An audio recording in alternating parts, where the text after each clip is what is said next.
Hello everyone, welcome back to Proxy Gyan. मेरा नाम शबाज है दोस्तों। उम्मीद करता हूँ आप सब अच्छे होंगे। तो आज हम जुलाई के रिलेटेड करंट अफेयर्स को डिस्कस करेंगे, कैलेंडर ऑफ इवेंट्स को, जिसमें हम पढ़ने वाले हैं कुछ इंपॉर्टेंट अपॉइंटमेंट्स, कुछ इंपॉर्टेंट न्यूज़ आर्टिकल्स के बारे में, और लास्ट में मिनी फैक्ट्स के बारे में मैं आपको डिस्कस करूँगा।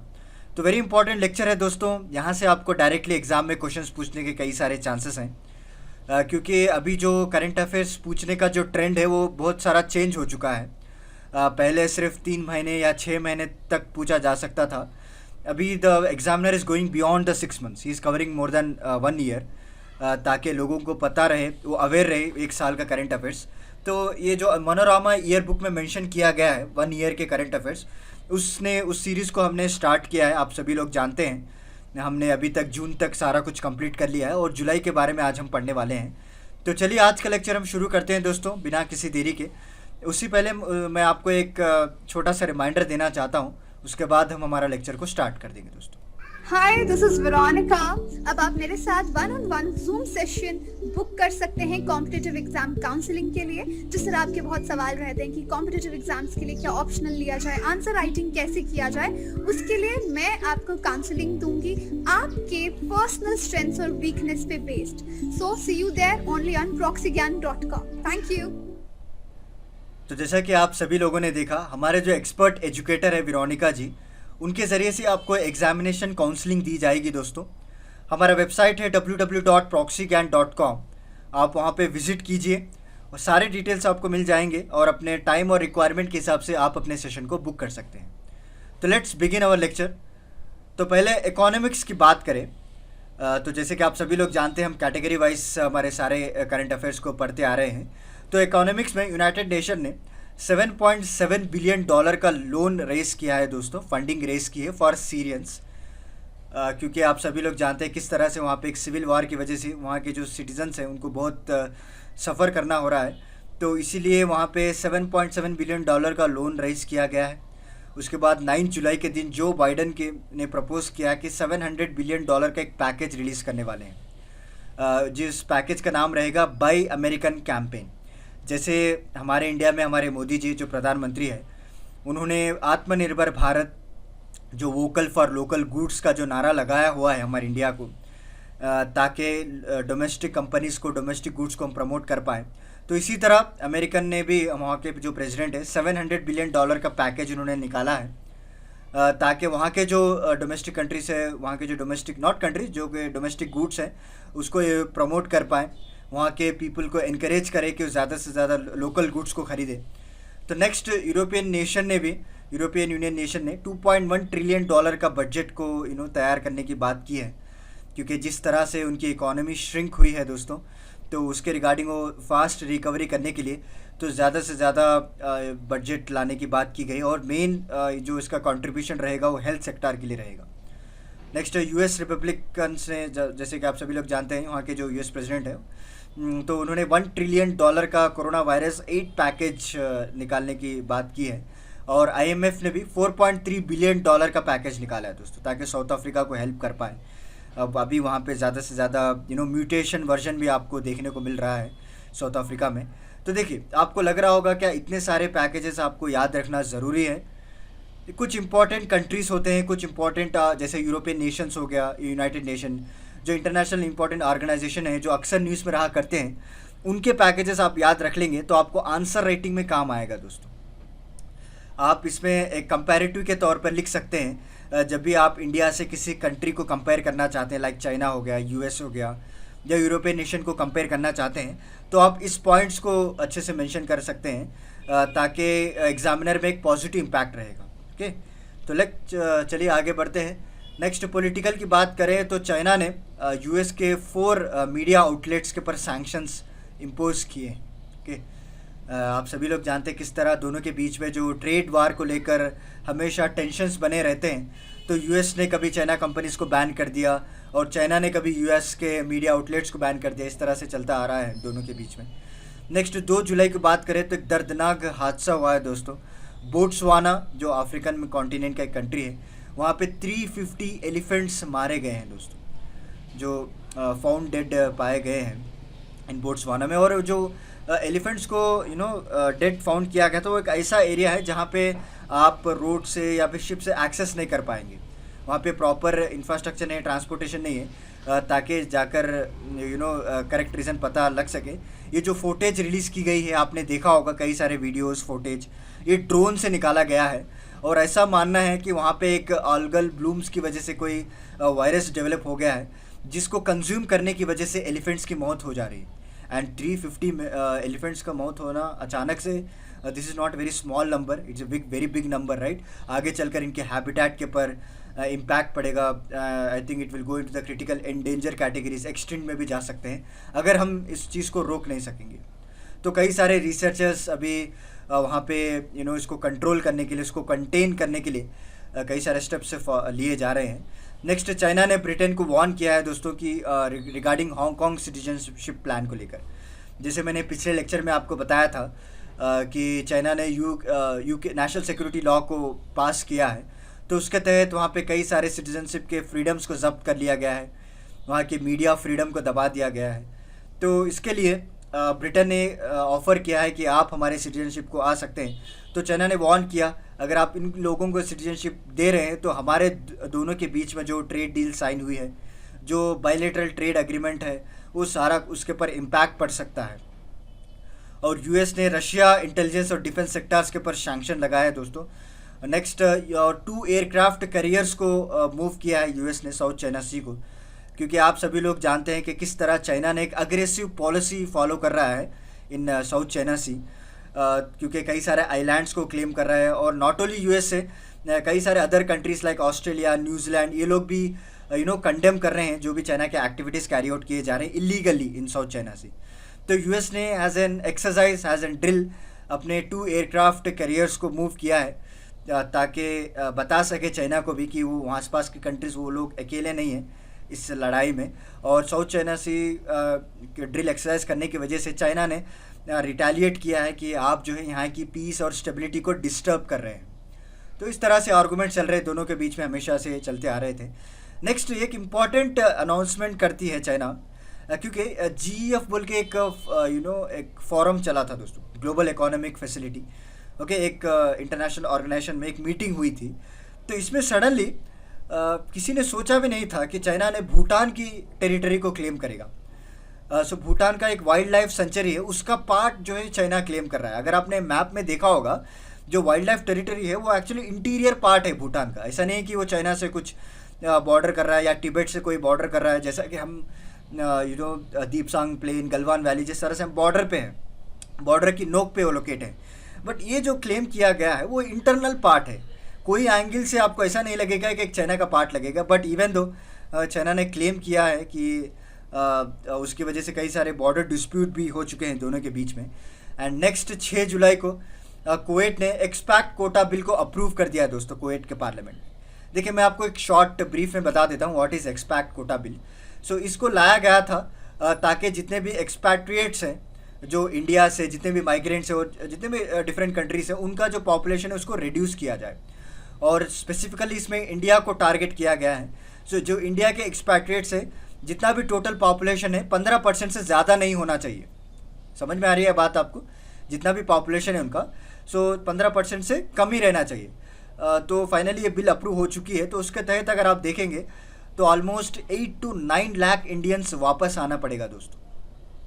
ये बिल किस लिए लाया गया था? देखिए, first main important reason corona virus इन्होंने बताया, क्योंकि जो एक्सपैट्रिएट्स, जो माइग्रेंट्स रह रहे हैं, वो एक वेरी कॉम्पैक्ट जगह है, तो वहाँ से ज़्यादातर कोरोना वायरस फैलने के कई सारे चांसेस हैं और उनके लोकल्स को भी वो अफेक्ट पड़ सकता है।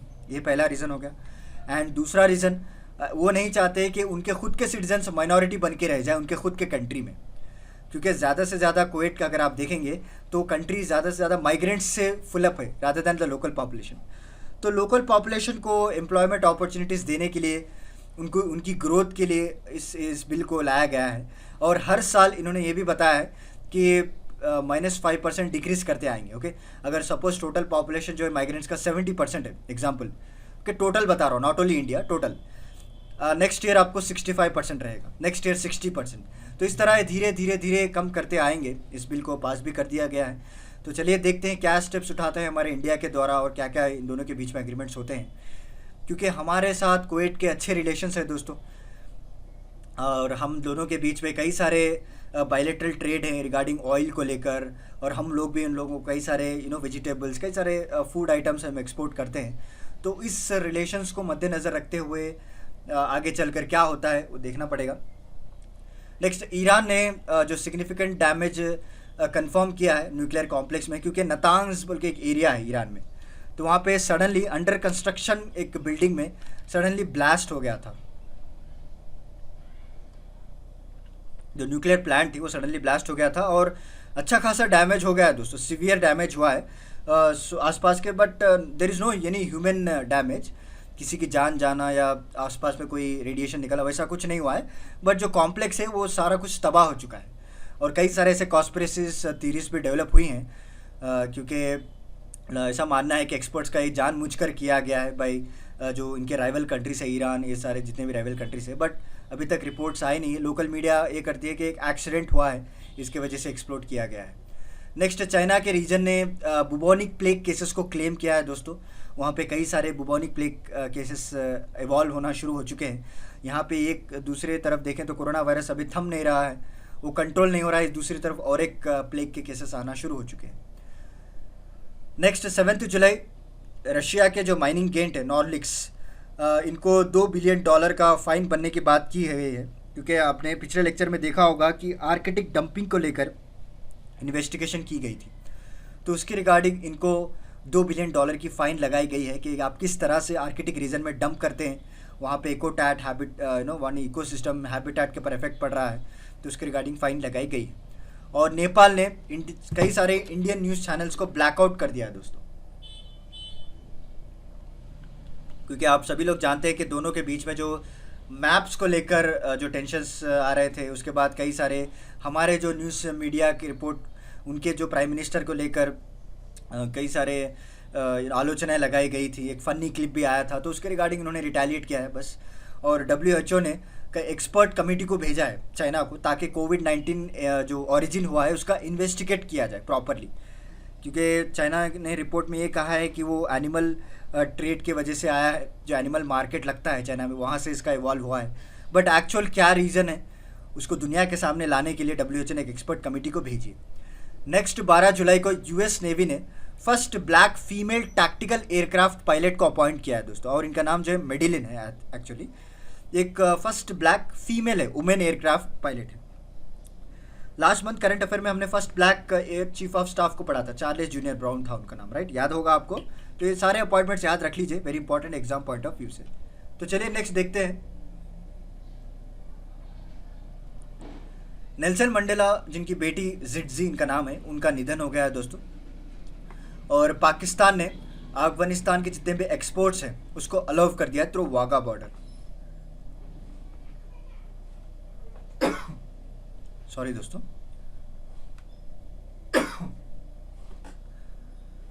क्योंकि आप सभी लोग जानते हैं जो भी अफगानिस्तान के गुड्स हैं जो हमारे इंडिया को एक्सपोर्ट किए जाते हैं वो वया पाकिस्तानी आते हैं और अटारी वाघा बॉर्डर के बाद एक्सचेंज किया जाता है।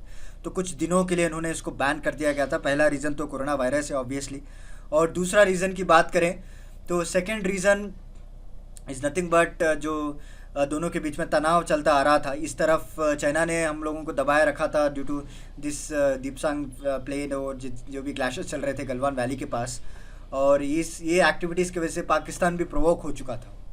तो कई एक्सपर्ट्स का मानना था कि 2 साइड वॉर भी होने वाली थी, but now it was settle down, ऐसा कुछ भी नहीं है। तो उसकी वजह से भी रोका रखा था, but now the border has been open, we can trade with the Afghanistan. तो इसी चीज़ को ओवरकम करने के लिए इंडिया ने एक अल्टरनेट रूट को भी निकाला है, चाबहार पोर्ट, आपने कई बार न्यूज़ में सुना होगा, ताकि हम हमेशा से पाकिस्तान के ऊपर डिपेंड ना रहें। और नॉट ओनली अफगानिस्तान, हम सेंट्रल एशियन कंट्रीज से भी ट्रेड कर सकते हैं अगर आप चाबहार पोर्ट से जाते हैं तो। नेक्स्ट 14 जुलाई US ने चाइना का जो क्लेम था साउथ चाइना सी को, उसको रिजेक्ट कर दिया है ऑब्वियसली, और इसके साथ कई सारे कंट्रीज़ भी सपोर्ट करते हैं। और 21 जुलाई को ग्रेटा थनबर्ग ने 1 मिलियन यूरो का जो प्राइस था उसको डोनेट किया है दोस्तों to the green groups. And again retaliation में US ने 11 चाइनीज़ कंपनीज़ को बैन किया है। पहले तो हुआवी को बैन किया था, उसके बाद जूम वीडियो कॉलिंग ऐप को अपने टाइस क्लैरिफाई करने की बात की गई थी। एंड नेक्स्ट चाइना ने उसके रिटेलिएट में 4 US मीडिया आउटलेट्स को बैन किया, और US ने 11 चाइनीज़ कंपनीज़ को बैन कर दिया। राइट, ये हिस्ट्री चलती आती है दोस्तों, जब तक इन दोनों के बीच में टेंशन कम नहीं होंगे इसी तरह चलता आएगा। नेक्स्ट 23 जुलाई की बात करें, यूके और यूरोपियन यूनियन ने एक पोस्ट ब्रेक्सिट डील को रूल आउट करने की बात की है, क्योंकि आप सभी लोग जानते हैं यूके के पार्लियामेंट में तो ब्रेक्सिट डील पास हो चुकी है और UK finally come out from this European union. तो इसके बाद दोनों के बीच में ट्रेडिंग किस तरह से होगी, क्या क्या टैरिफ्स लगेंगे डिफेंस को लेकर, कई सारे इलेक्ट्रॉनिक कंपोनेंट्स को लेकर, जो भी गुड्स ट्रेडिंग चलता है दोनों के बीच में, वो सारा कुछ इसमें डिस्कस किया जाएगा। एंड नेक्स्ट इंपॉर्टेंट न्यूज़ ये आई है कि इटाली के जो सेनेटर हैं उन्होंने भी एक बिट को लॉन्च किया है दोस्तों। एक ओपिनियन मांगा है लोगों से, क्या वो बने रहना चाहिए यूरोपियन यूनियन से या एग्जिट करना चाहिए। तो चलिए देखते हैं इनका रिजल्ट भी क्या आता है आगे चलकर। नेक्स्ट, यूनाइटेड जनरल असेंबली ने एक वर्चुअल सेशन को कन्वीन किया है और ट्रंप ने एक ऑपरेशन लेजेंड को लॉन्च किया है दोस्तों। What is operation legend? देखिए, operation legend is nothing but, इसके ऑपरेशन के तहत कई सारे फेडरल एजेंट्स को डिफरेंट सिटीज़ में पोस्ट किया जाएगा यूएस में, ताकि वहाँ पे जो वायलेंस हो रहा है उसको कम कर सके। क्योंकि अगर आपने देखा होगा पिछले कई सारे महीनों में कई सारे कंप्लेंट्स आ रहे थे regarding to the racism, regarding to the violent activities जो पुलिस कैरी आउट किए जा रहे थे, और जहाँ पे क्रिमिनल एक्टिविटीज़ भी इंक्रीज़ होते जा रहे थे। तो इन चीज़ों को रोकने के लिए ऑपरेशन लेजेंड लाया गया है ट्रम्प के द्वारा। And next important event, Australia भी रिजेक्ट करता है चाइना का जो क्लेम कर रहा है साउथ चाइना सी में ऑब्वियसली, और न्यूजीलैंड भी आई थिंक रिजेक्ट कर रहा है। और ह्यूरिकेन हाना जो साउथ टेक्सास कोस्ट पे हिट किया है दोस्तों, उसका लैंडफॉल हुआ है वहाँ पे। नेक्स्ट, इंडिया का जो इंडियन क्लाइमेट का जो एक्टिविटीज़ है, अर्चना सोरंग, इनको यूएन के एडवाइजरी ग्रुप में जगह दी गई है। She is become the part of UN advisory group. This is very important point to be noted down. Archana Sorang has become the part of UN advisory group. Okay, she is a climate activist. Next, China conduct drill in South China Sea.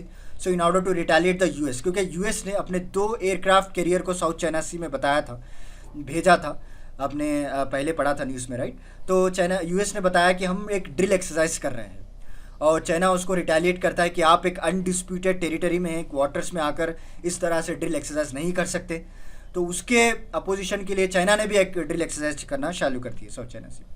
Next, social culture की बात करें तो world first ई pilgrimage बनाया गया है दोस्तों eight France के Lord's shrine के प्लेस में। And next, science and technology की बात करें तो जो बाइडन ने 2 ट्रिलियन क्लाइमेट प्लान को अनाउंस किया है, क्योंकि आप जानते हैं कि जो डोनाल्ड ट्रंप ने पेरिस क्लाइमेट डील से वापस ले लिया था, WHO से उन्होंने विड्रॉ कर लिया, राइट, WTO से भी विड्रॉ करने की बात की गई है, यूनेस्को से उन्होंने विड्रॉ कर लिया। तो दोबारा इस ट्रैक पर लाने के लिए जो बाइडन ने 2 ट्रिलियन क्लाइमेट प्लान को भी अनाउंस किया है। और यूके ने जापान से जो 5G नेटवर्क्स है, क्योंकि आप सभी लोग जानते हैं हुआवी को बैन किया गया था यूके में भी, तो उसके अल्टरनेटिव्स के लिए जापान के साथ एक डील भी साइन की गई थी इन 5G नेटवर्क्स। ओके, और यूएई ने मिशन लॉन्च किया है to the Mars, that is Hope, आप सभी लोग जानते हैं न्यूज़ में। Next, US accuses the Russia of testing anti satellite weapon in space. तो रशिया ने एक एंटी सैटेलाइट वेपन को टेस्ट किया है स्पेस में, तो उसके रिगार्डिंग इन्होंने आलोचनाएं उठाई है कि आप किस तरह से इसको टेस्ट कर सकते हैं। नेक्स्ट, नासा ने परसेवरेंस रोवर को लॉन्च किया है ताकि मार्स में लाइफ को डिटेक्ट कर पाएँ दोस्तों। इट वॉज सक्सेसफुली लॉन्च्ड और कई सारे फोटोज़ भी, इमेजेस भी इस रोवर ने भेजा है। इट्स एक ब्रेक थ्रू माना जाता है साइंस एंड टेक्नोलॉजी में, एक स्पेस इंडस्ट्री में एक ब्रेक थ्रू है, क्योंकि अगर कुछ एविडेंस मिल जाए लाइफ का तो उसके हम डेवलप कर सकते हैं आगे चलकर। जनरल की बात करें तो ऑब्वियसली वहाँ पे हमेशा अर्थक्वेक के बारे में न्यूज़ रहती है। तो 6.6 अर्थक्वेक रॉक्स इंडोनेशिया, जो 6.6 का मैग्नीट्यूड था, and 7.8 earthquake hits the Alaska seas. Okay, next 2 trillion climate plan की बात करेंगे हम आज। ओके, तो जो बाइडन ने 2 ट्रिलियन प्लान को जो है अनाउंस किया है, जैसे मैंने आपको बताया था, 4 साल तक ये रहेगा दोस्तों। इस प्लान के तहत क्लीन एनर्जी को प्रमोट करेंगे, चाहे ट्रांसपोर्टेशन में हो, चाहे इलेक्ट्रिसिटी में हो, बिल्डिंग सेक्टर्स में हो, इसको प्रमोट किया जाएगा ताकि एक इकोनॉमिक अपॉर्चुनिटीज़ बनी रहे और हमारे जो जितने भी इंफ्रास्ट्रक्चर्स हैं उनकी वो एक एनवायरमेंटली वायबल रहे, आगे चलकर हम एक क्लाइमेट चेंज में उसका एक हिस्सा बना सकें, ताकि डीकार्बनाइजिंग किया जाए, नेट जीरो एमिशंस को हम उसको अचीव कर पाएँ। This is the basic components and basic objective of this plan. तो this is about today's lecture दोस्तों। उम्मीद करता हूँ आपको आज का लेक्चर समझ में आ गया होगा। अगर कोई भी डाउट है तो आप दोबारा से इस लेक्चर को देख सकते हैं, राइट। तो आप कमेंट सेक्शन में पूछ सकते हैं, मैं उसका रिप्लाई दे दूंगा, कोई भी डाउट हो आपको। तो चलिए आज का लेक्चर यहीं पे समाप्त करते हैं। मिलता हूँ मैं आपको अगले लेक्चर के साथ कुछ इंटरेस्टिंग टॉपिक के साथ। तब तक के लिए धन्यवाद दोस्तों।